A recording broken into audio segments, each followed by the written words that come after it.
Welcome back to the channel. It's your public health safe space, and I'm Dr. Nell. Today, we're going to continue our conversation. I've had your questions. You're doing wonderful in the comment section, and I'm trying to respond to everyone.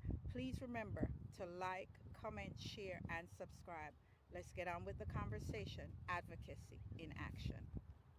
Let's start our walk and our discussion. Today, we're going to talk about two different eras as it relates to children.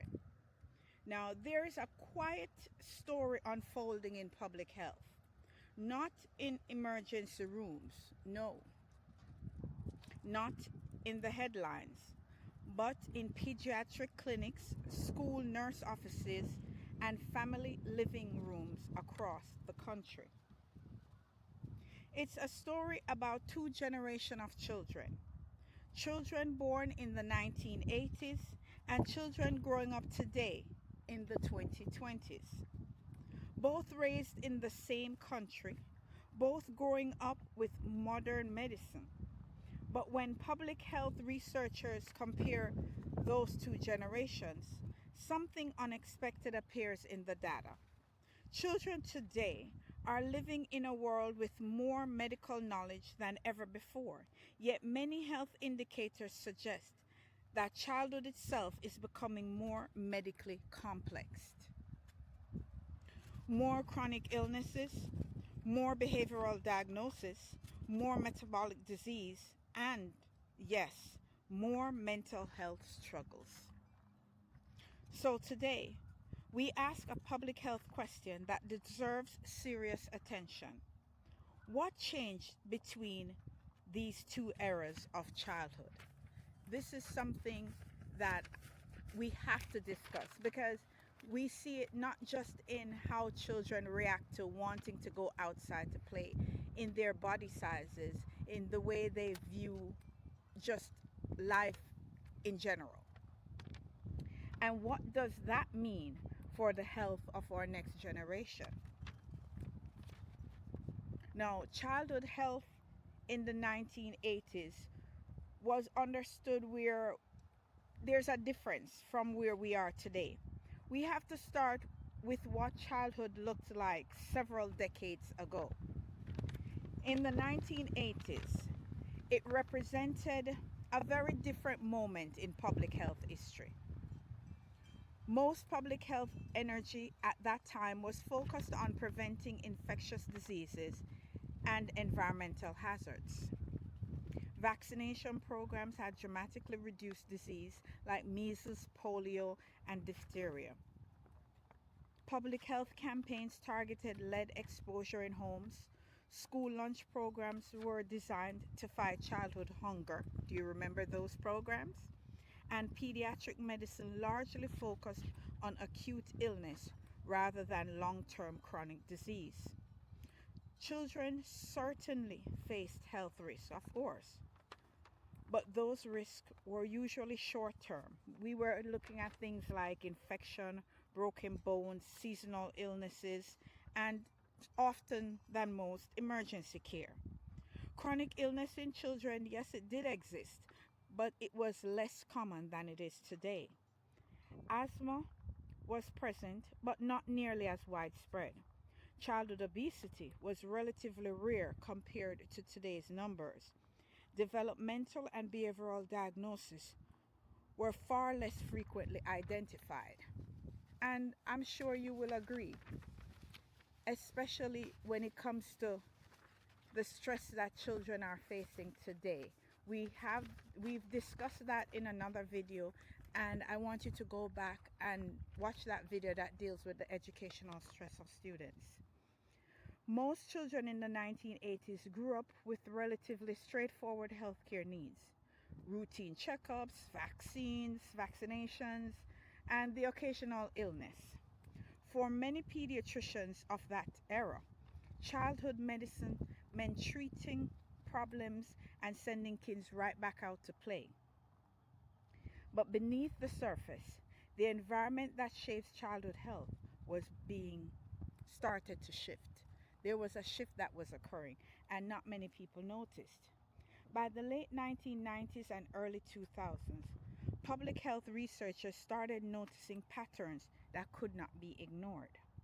Children were developing chronic conditions at higher rates.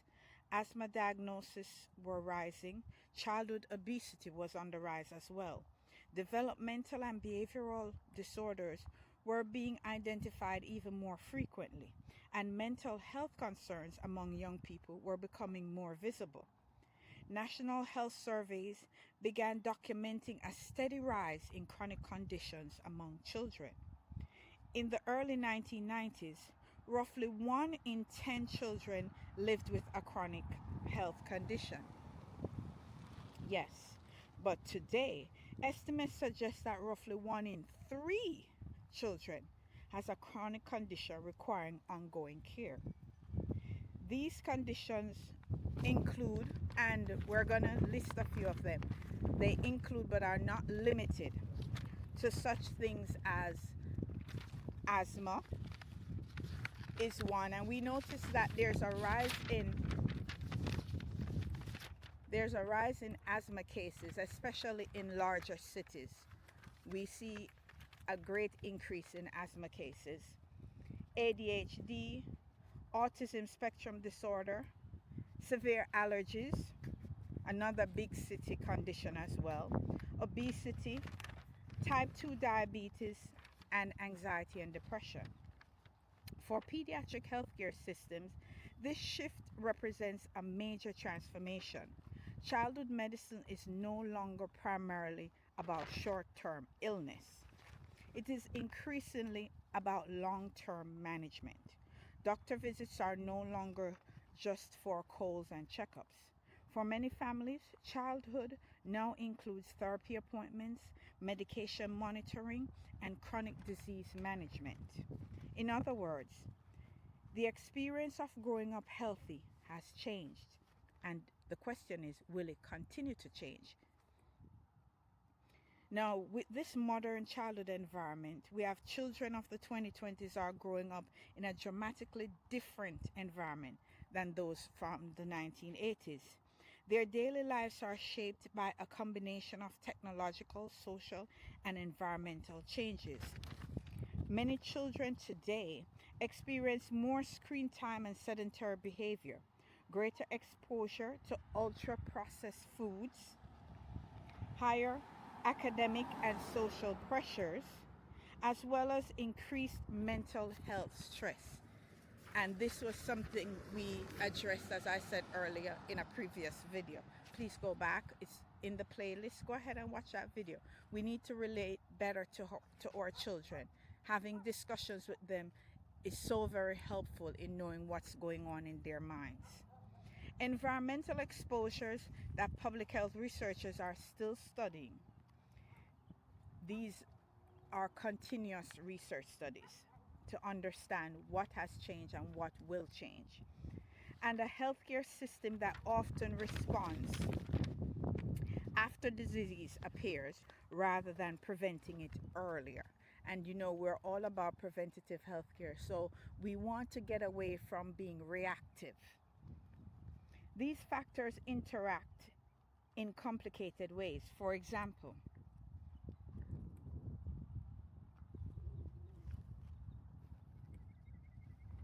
physical inactivity combined with highly processed diets contributes to rising obesity rates. Obesity, in turn, increases the risk of type 2 diabetes, cardiovascular disease, and metabolic disorders later in life. At the same time, mental health challenges among young people are becoming more visible and more common. Anxiety and depression among adolescents have increased significantly over the past 2 decades. And so we're seeing more children in therapy. Even in the guidance counselor's office in schools, they find that they're having more requests from children. Pediatricians are increasingly working alongside psychologists, psychiatrists, therapists, and specialists to support children's well-being.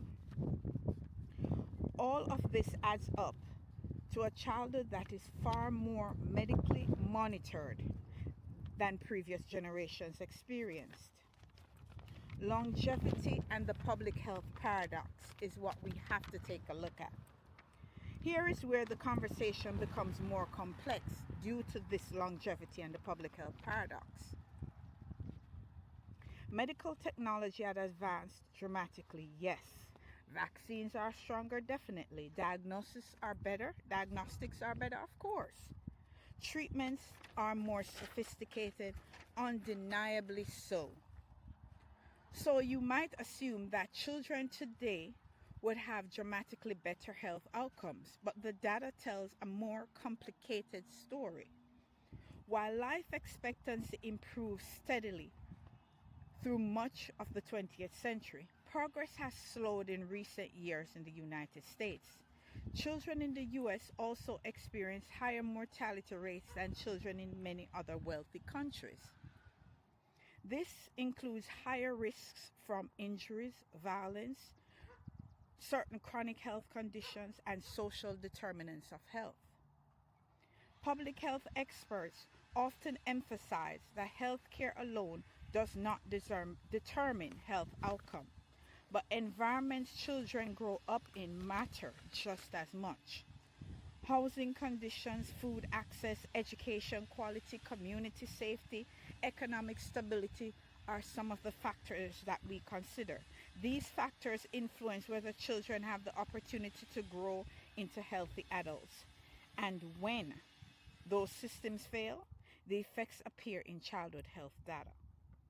Now, we also have to consider the role of preventative health. One of the central lessons of modern public health is that prevention matters more than treatment. You know, they had a saying, an ounce of prevention is better than a pound of cure. That's what we're talking about.